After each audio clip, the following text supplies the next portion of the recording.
किया। आपने अगर तवज्जो से सुना और अगर कोई हमारा कोई दूसरा मुसलमान भाई यहाँ अगर मौजूद है और तअस्सुब की ऐनक उतार कर किसी मसलक से बाहर निकल कर अगर मेरी इस तकरीर को सुनेगा, मैं गारंटी से कहता हूँ कि मज़हब हक़्क़ा के बग़ैर उसका गुजारा नहीं है। लेकिन शर्त यह है कि तवज्जो, कुरान मजीद में अल्लाह ताला ने इरशाद फरमाया है, या अय्युहल्लज़ीना आमनू अमन्तकुल्लाह, ए ईमान वालो तकवा अख्तियार करो। ए ईमान वालो तकवा अख्तियार करो। क्या मकसद? ये अपना किरदार अच्छा बनाओ। ईमान तो ले आए हो लेकिन अपना किरदार अच्छा बनाओ। किरदार अच्छा तब बनेगा जब सीरत मासूमीन का मुताला करेंगे, उस पर अमल करेंगे। और किरदार अच्छा उस वक्त होता है जब इंसान के दिल में खौफ खुदा हो, तब इंसान अमल के लिए सीरत भी तलाश करता है, अमल भी करता है। वकूनु मअस-सादिकीन, और तुम में ये तमीज़ पैदा हो जाए, अपने आप को इस काबिल बनाओ, तुम्हारे अंदर ये तमीज़ पैदा हो जाए कि खर्रा कौन है, खोटा कौन है, सच्चा कौन है, झूठा कौन है, असली कौन है, नकली कौन है, रहनुमा कौन है, डाकू कौन है। फिर जब तमीज़ पैदा हो जाए, फिर अल्लाह ने फरमाया सच्चा सच्चू के साथ हो। जो सच्चा है, सही है, असली है, रहनुमा है, उसी के साथ। अब अल्लाह ने हमें फरमाया कि तकवा अख्तियार करो और हो जाओ सच्चों के साथ। लेकिन मैं कहता हूँ अल्लाह ताला कोई ऐसा हुक्म देता ही नहीं जिसका करना मुश्किल हो या करना मुमकिन ना हो, या करना मुमकिन ना हो या करना मुश्किल हो। अल्लाह ऐसा हुक्म नहीं देता। अब जब अल्लाह ने फरमाया कि सच्चू के साथ हो जाओ, इसका मतलब ये है कि ये इम्कान है, मुमकिन है। मकसद यह है कि मैंने सच्चू की एक जमात बनाई है, बनाई मैंने है, तुम उस जमात के साथ हो जाओ तो फिर कामयाबी कामयाबी।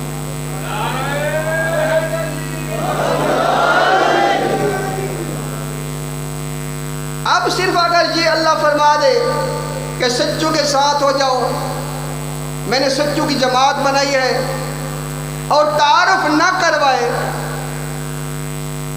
फिर हमें क्या पता कि सच्चे कौन है। अब ये तो जिम्मेदारी है ना अल्लाह की।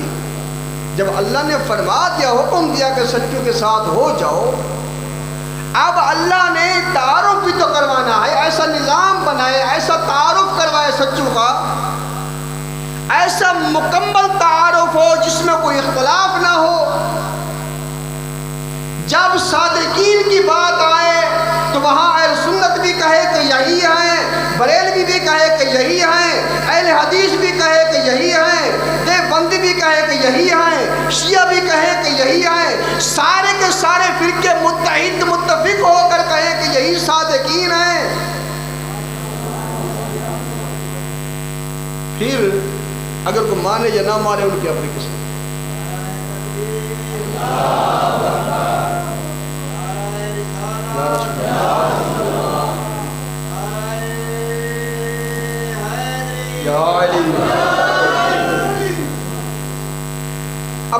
इस्लाम होना चाहिए कि सच्चों का ऐसा तारुफ हो कि हर फिरके का बंदा, हर आदमी यही कहे कि यही सादिकीन है, फिर उनके साथ हो जाओ। अब अगर ये इकरार भी करें फिर साथ ना हो तो उनकी अपनी किस्मत। अब हम देखेंगे कि कुरान मजीद में कोई ऐसी जगह या बेइज्मा कोई ऐसी जगह आई हो जहां कोई झूठों की जमात आई हो, उनके मुकाबले में सच्चे आए हों और सच्चे साबित हुए हों और झूठे झूठे साबित हुए हों। अब कुरान से देखना है, कुरान पर रहनुमाई करेगा कि कोई ऐसे हों जो झूठे हों और झूठे आए हों और सच्चों के मुकाबले में, और उसके बाद सच्चे जीत गए हों, झूठे हार गए हों, फिर तो उनका सादिकीन होना, सच्चा होना मुसल्लम है। नसारा नजरान का जिक्र है ना, ईसाई मुबाला किया था, जो मुबाले के लिए आए थे। ये नसारा नजरान के एक इलाका था, वहां तकरीबन 73 बस्तियां थी। जिस तरह मुंतशिर आबादी देहातों में, जिस तरह चौकी ममदानी, इदो हुसैनाबाद, इदो गुमरानी में नाल नाल, ये सारे नाल नाल बस्तियां 73 बस्ती है। 73 बस्ती, और उनकी तादाद कितनी थी? तादाद उनकी थी 1 लाख और 40,000 जंगजू थे, बुद्ध परस्त थे पहले। ईसाई कैसे बने? रोम से एक ईसाई आया, वो मिस्त्री का काम भी जानता था, वो लोहार का काम भी जानता था, वो दरखान का काम भी जानता था। वो उस इलाके में आया मजदूरी करने के लिए, लेकिन अपने मजहब के साथ मुखलिस था, अपने मजहब के साथ मुखलिस था।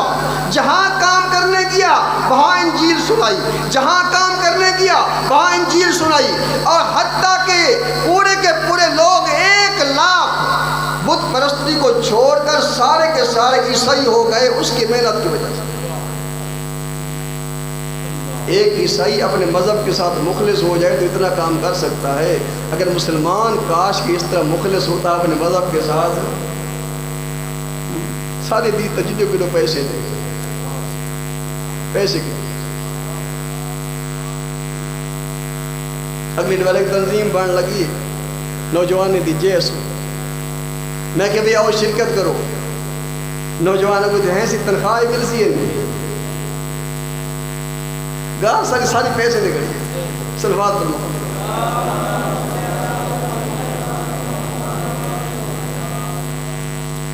तो वो ईसाई थे। पैगंबर खातम सल्लल्लाहु अलैहि वसल्लम ने फतह मक्का के बाद खतूत लिखे, मुख्तलिफ लोगों को दावत इस्लाम दी। एक खत नसारा नजरान के ईसाई को भी लिखा, और वहाँ आपने क्या लिखा? आपने ये लिखा कि बे इसमें रब्बे इब्राहीमा व मूसा व ईसा, बिस्मिल्लाहिर्रहमानिर्रहीम है ना। बे इसमें रब्बे यानी हज़रत मूसा को वो मानते थे, हज़रत ईसा को भी मानते थे, इब्राहीम को भी मानते थे। ये इब्राहीम हज़रत मूसा हज़रत ईसा के रब के नाम से शुरू करता हूँ।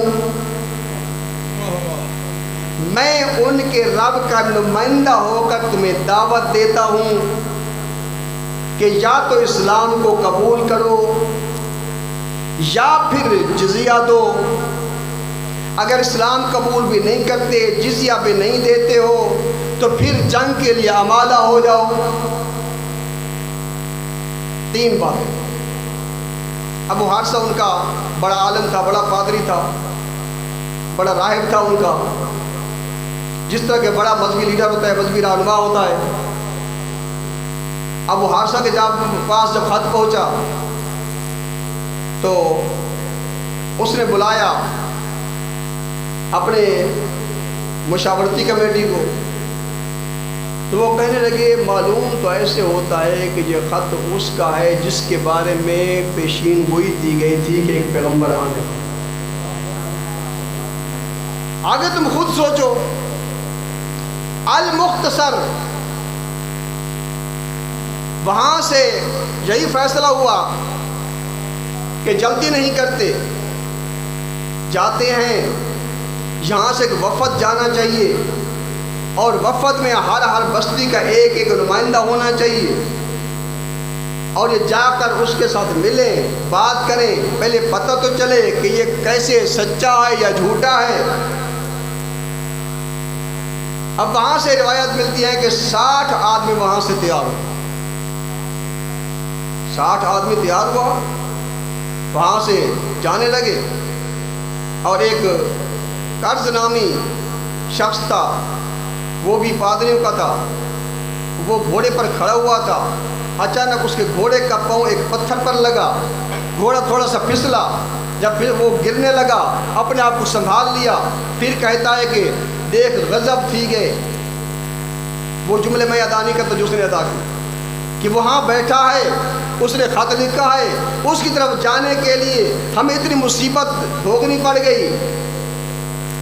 अब वो हादसा कहते खबरदार तू तबाह हो जाए उसके बारे में न कहे, दोबारा न कहे। क्यों? वो सच्चा है,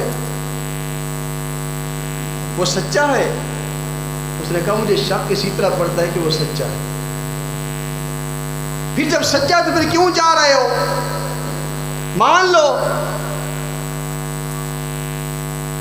उसने कहा कि बात यह है अगर मान लें तो मेरी सरदारी लगी वैसी, अपना खाना काबा बनाई पे हम ऊँधे चंगे बले चढ़ावे चढ़ते हैं, मनता आया हम लोग ज़मीन वक्फ कराए हैं, ऊँ सही दी मेहनत है ऊँधी 20 लाख सालाना आमद है, 20 लाख दीनार ए आमद की दे वैसी इस वास्ते वे देते मकसद छोड़ना दिल नहीं। आज भी बहुत सारे लोग ऐसे हैं कि वो हक को समझते तो हैं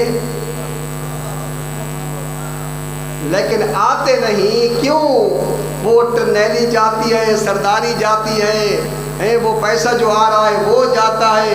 कितने लोग हैं समझते हैं कि अली वलीउल्लाह, अली अल्लाह का वली है, समझते हैं हक का इमाम यही है, तारीफें भी करते नजर आते हैं लेकिन उस दरवाजे पर नहीं आते।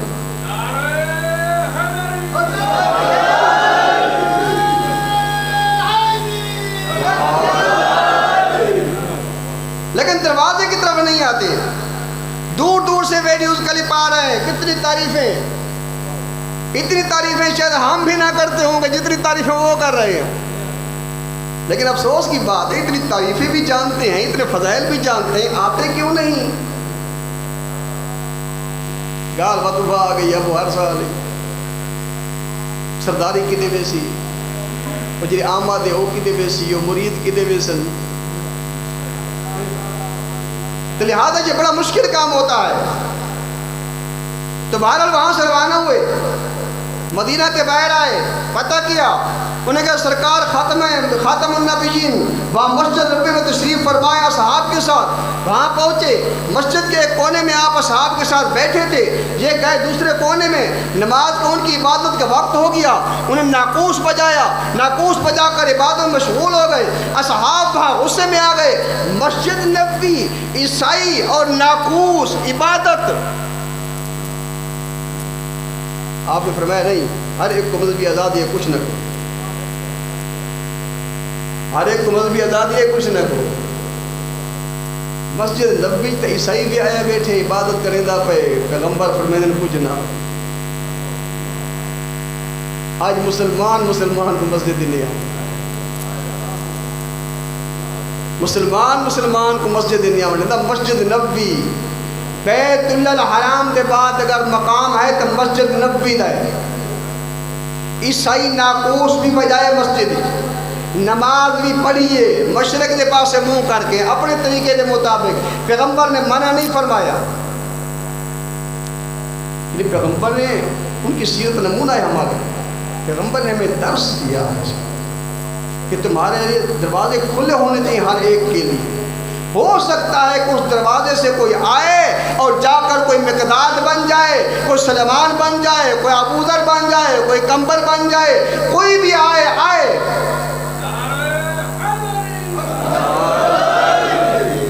हुसैन ने भी इसी तरह दरवाजे को खुला रखा, आने वाले हुर बन गए, आने वाले हुर बन गए। अगर दरवाजा बंद कर देते तो कौन आ सकता, कौन सुनता। तो बहरहाल इबादत के बाद सरकार दो आलम सल्लल्लाहु अलैहि वसल्लम साहब मिले, वो ख़त दिखाया, आपका ख़त आया है, हमने इसको पढ़ा। तो हम तो पहले से मुसलमान हैं, हम तो अल्लाह को मानते हैं। आपने फरमाया नहीं, तुम मुसलमान नहीं हो। कैसे? 4 काम तुम ऐसे करते हो जो वो करने वाला अपने आप मुसलमान नहीं कह सकता। 4 काम तुम ऐसे करते हो कि वो करने वाला मुसलमान नहीं हो सकता। वो कौन से काम है? एक तो तुम हजरत ईसा को अल्लाह का बेटा मानते हो, एक तो हजरत ईसा को अल्लाह का बेटा मानते हो। दूसरा सलीब पहनते हो। सलीब उन्हें अकीदा जो हजरत ईसा माअल्लाह फांसी लगे कि आज भी तईद शक्ल की अलामत मौजूद है, उन्हें भी सुना। तुम सलीब पहनते हो। तीसरा, तुम शराब पीते हो। चौथा, तुम सूर का गोश्त खाते हो। ये 4 काम जब तक तुम में हैं तुम अपने आप मुसलमान नहीं कहलवा सकते। अच्छा ठीक है, शराब भी छोड़ देंगे, हम सूर का गोश्त भी छोड़ देंगे, सलीब भी छोड़ देंगे, लेकिन ये बताओ हम ईसा के बारे में कैसे यकीन करें कि अल्लाह का बेटा नहीं है? हज़रत ईसा तो मुर्दों को जिंदा करते थे, कोढ़ी के मरीजों को ठीक करते थे, मादरजात अंधों को ठीक करते थे। आपने सुना? हाँ मैं मानता हूँ, लेकिन ये फजीलत उसको अल्लाह ने अता की थी। ये मौजज़ा था। मौजज़ा फ़ेले खुदा होता है, मासूम के हाथ पर ज़हर करता है ताकि तायीद हो जाए कि ये उसी का नुमाइंदा है।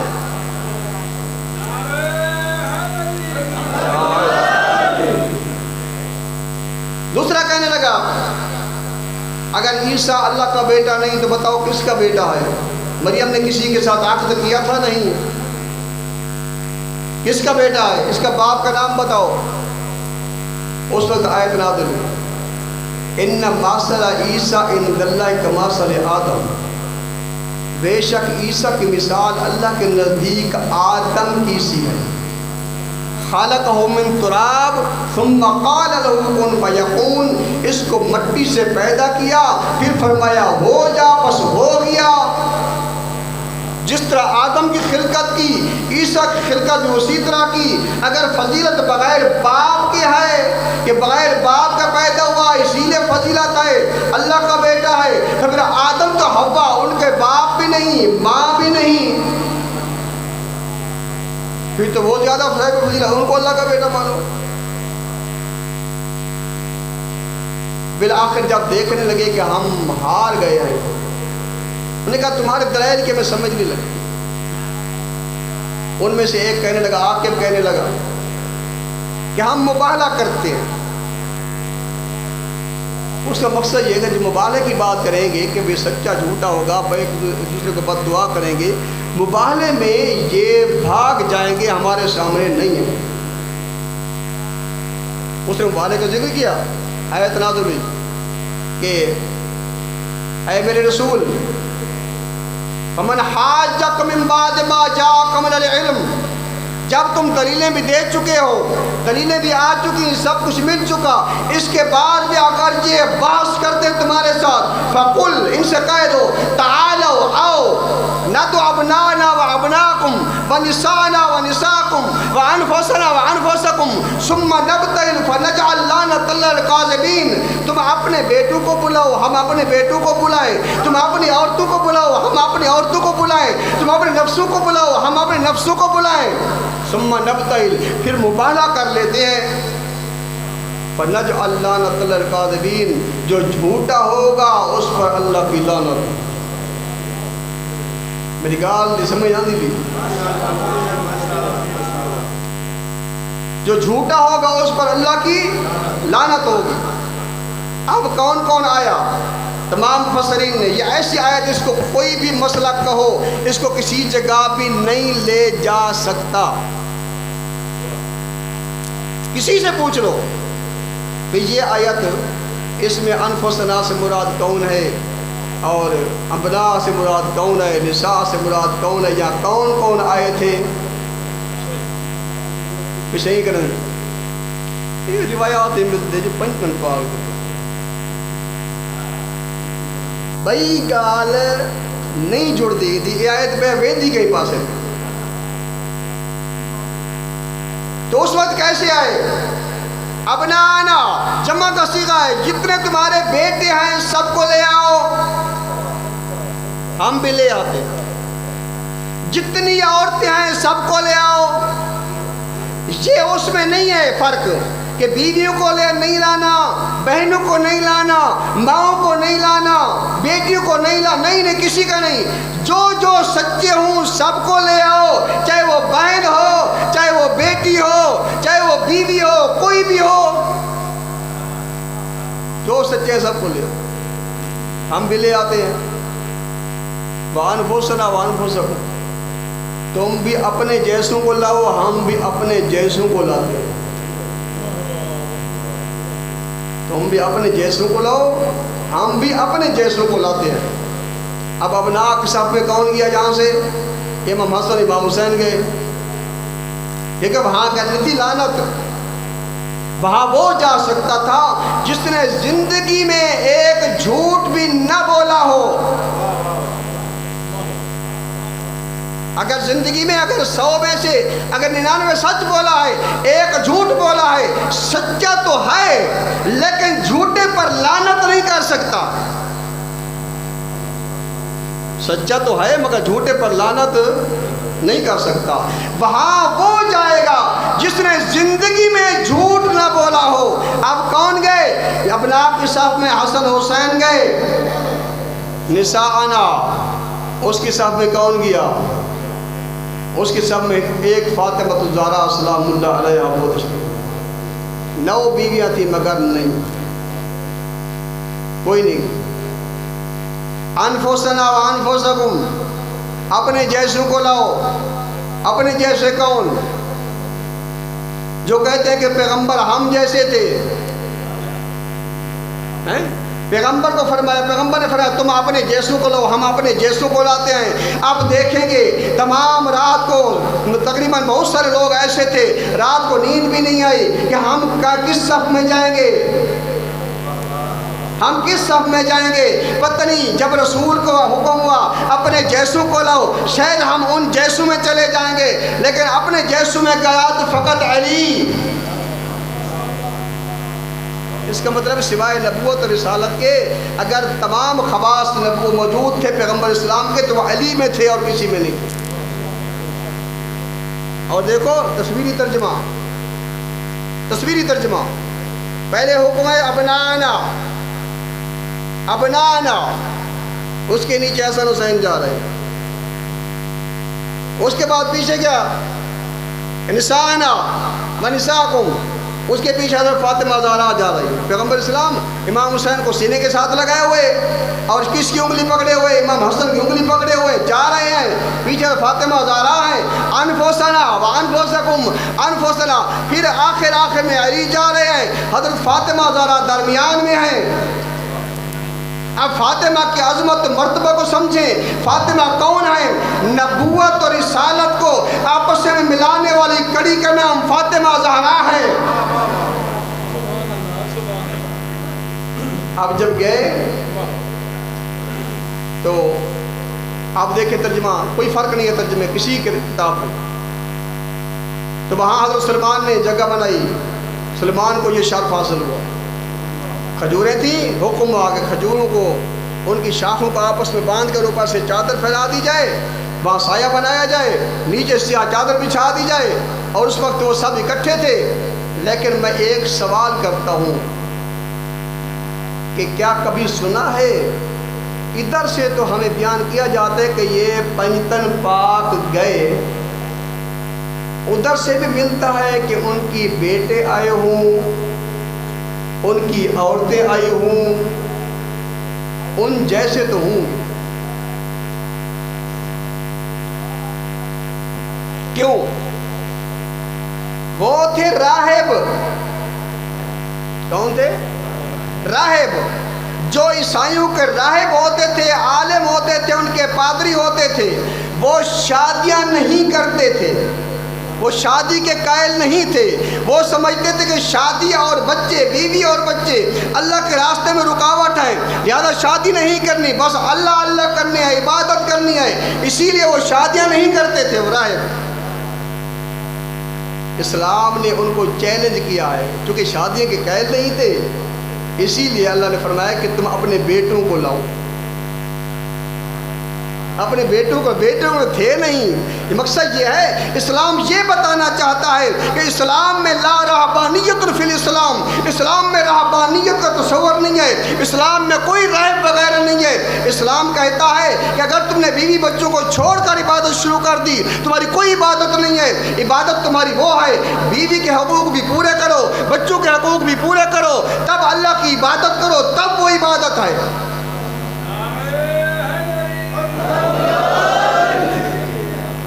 तो उनके पास कुछ ना था। उन्हें गाल भाई में को आखन लोग नाराज नहीं वो आखन राहिब कह को आखे में जरा शादी नहीं करेंदा। साढ़े को लोग किस्म मशहूर है, वहाँ किसी तुसा ए राहिब आया तो वहाँ आखे मैं को बचड़े दो। अरे बाबा ये समझावण हक के हक जै शादी नहीं की थी वो बचड़े की वे मंगदा पे। तो शादी नहीं की थी वो बचड़े की वे मंगदा पे, वो बचड़े मिल के में सकते जब तक शादी ना करे। हाँ, तो बहरहाल राहिब उसको कहते शादी नहीं करते। तो उनको उनकी तरफ से वो नहीं आए, उनके ना बेटे थे ना आए उन पादरियों के। इधर से ये गए, अब आपस में मशवरा करने लगे, अब क्या करें। उन्होंने कहा देख लो, अगर पैगंबर इस्लाम अपने अहले मदीना अपने असहाब के साथ आते हैं तो मुबाला कर लो, अगर अपनी औलाद के साथ आते हैं, अपनों के साथ आए तो मुबाला न करो। क्यों? इसीलिए कि इस पैगंबर को अगर अपनी सदाकत में जरा पर भी शक होगा तो अपनी औलाद को नहीं लाएंगे। जरा पर भी शक हुआ तो औलाद को नहीं लाएंगे। अब जब देखा कौन आ रहा है, ने कहा देखो कौन आ रहा है। जब देखा तो पैगंबर खातम सल्लल्लाहु अलैहि वसल्लम आगे आगे आ रहे हैं, इमाम हसन इमाम हुसैन को सीने के साथ लगाए हुए, इमाम हसन की उंगली पकड़े हुए, पीछे फातिमा ज़हरा सलामुल्लाह अलैहा, उनके पीछे हज़रत अली मुर्तज़ा। जब इनको आता हुआ देखा, उस वक्त कर्ज नामी शख्स जो था उसने कहा खबरदार मुबाहला न करना, मैं ऐसी हस्तियों को देख रहा हूँ, तुम हालात नहीं देख रहे हो। सूरज की रोशनी मांद पड़ गई है, इनके आने से सूरज की रोशनी मांद पड़ गई है। आप देखें परिंदों ने अपने घोंसले छोड़ दिए हैं, आप हालात को तब्दील होता नहीं देख रहे, तुम मुबाहला न करो। अगर इस शख्स ने दुआ मांगी या पीछे जो आ रहे हैं इन्होंने अगर आमीन कह दी, तुम्हारे ईसाइयों का एक भी बाकी नहीं बचेगा। उस वक्त पैगंबर खातम सल्लल्लाहु अलैहि वसल्लम के साथ उन्होंने मुबाहला नहीं किया, शिकस्त तस्लीम कर दी, शिकस्त तस्लीम कर। इमाम जाफर सादिक अलैहिस्सलाम से किसी ने पूछा कि मौला जब अल्लाह ने फरमाया कि लानतुल्लिल काज़िबीन, झूठों पर अल्लाह की लानत होगी, तो झूठों पर अल्लाह की लानत होनी थी, लेकिन उन्हें शिकस्त तो तस्लीम कर ली, शिकस्त तस्लीम कर ली, लेकिन मुबाहला नहीं किया, मुकाबले में नहीं आए, तो फिर लानत कहाँ गई? लानत कहाँ गई? आपने फरमाया वो लानत मुअल्लक हो गई, लानत मुअल्लक हो गई। जो भी क़यामत तक इनके मुकाबले में आता जाएगा उस पर लानत बरसती जाएगी।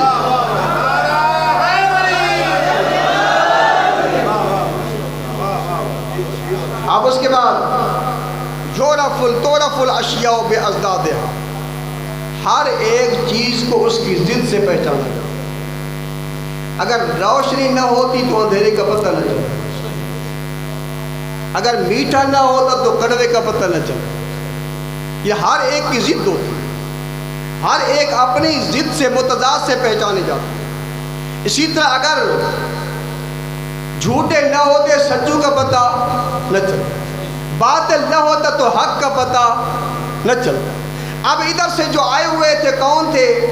नसारा नजरान थे। उधर से कौन हुए थे? पैगंबर और पैगंबर का ख़ानदान था। ये आए ना। अब बात यह है कि आप देखें कि वो कौन झूठे साबित हुए, शिकस्त किसने मानी? नसारा नजरान, वो झूठे साबित हुए, शिकस्त तस्लीम कर ली। जब झूठे साबित हुए, अब सच्चे साबित कौन हुए? पैगंबर खातम, उसका ख़ानदान, वो सच्चे साबित हुए। अब अल्लाह ने दिखा दिया कि निज़ाम के ज़रिए, आए लोगों, आए मुत्तक़ियों, आए ईमान वालों, आज मैंने मैदान मुबाला में तुम्हें ईसाइयों के मुकाबले में लाकर दिखा दिया कि झूठों के मुकाबले में जो गए थे यही सच्चे थे, वो झूठे थे। आज मैंने दिखा दिया। अब क़यामत तक खुद पहचानते रहिए, जो भी इन सच्चों के मुकाबले में आएगा वही झूठा होगा। जो भी सच्चू के मुकाबले में आएगा झूठा। बस देखो, जब आप अगर कोई साहिब इंसाफ है वो देखे इन्हें मुकाबले जड़ा आंदे वो झूठा है, जो मुकाबले नहीं आंदा तो वो आप नाल थी मिले। मकसद ये है कि जो साथ देगा, जो इनकी इत्तिबा करेगा, वही इनका पैरोकार है, वही इनका साथ है। सच्चों के साथ का मतलब यही है कि जो सच्चे जो हुक्म दें उसी पर अमल करो, जिससे रोकें उससे रुक जाओ। ये साथ ये है, साथ ये नहीं है कि सिर्फ नाम का दावा करें कि हमें मोहब्बत है, मोहब्बत है, मोहब्बत है, और अमल न करें। मासल आलमैदी के मासल सफ़ीनत नूह, मेरे अहल बैत की मिसाल कश्ती नूह की तरह। मन लाके बहाना जाओ मन तखल्लफ अन्ना फदल्ला खालिका हवा। मेरे अहल बैत की मिसाल कश्ती नूह की तरह है। जो इस कश्ती पर सवार हुआ उसने निजात पाई, जो इस कश्ती पर सवार नहीं हुआ या सवार होकर उतर गया वही हलाक हो गर्क हो गया, वो हलाक गर्क हो गया। मोहब्बत का मतलब यही है, कश्ती पर सवार होना है। अहल बैत की कश्ती पर सवार होगे तो यही मोहब्बत का तकाजा भी पूरा होगा। अगर सिर्फ ज़बानी दावा है, कश्ती पर सवार नहीं हुए तो मोहब्बत का तकाजा भी पूरा नहीं है। मसलन कश्ती है, कश्ती के साथ मोहब्बत है, कश्ती दरिया में आ रही है, हम किनारे पर खड़े कश्ती की तारीफ़ें कर रही हैं, माशाल्लाह कितनी खूबसूरत कश्ती है, कश्ती के फ़ज़ाइल बयान कर रहे हैं, कश्ती के नाम के कसीदे पढ़ रहे हैं। बिल्कुल पढ़ने चाहिए, बिल्कुल सवाब है। क्यों? कश्ती इस लायक है कि इसकी तारीफ़ की जाए, लेकिन कश्ती पर सवार होना नहीं, किनारे पर खड़ा है, फ़ज़ाइल बयान ज़रूर कर रहा है,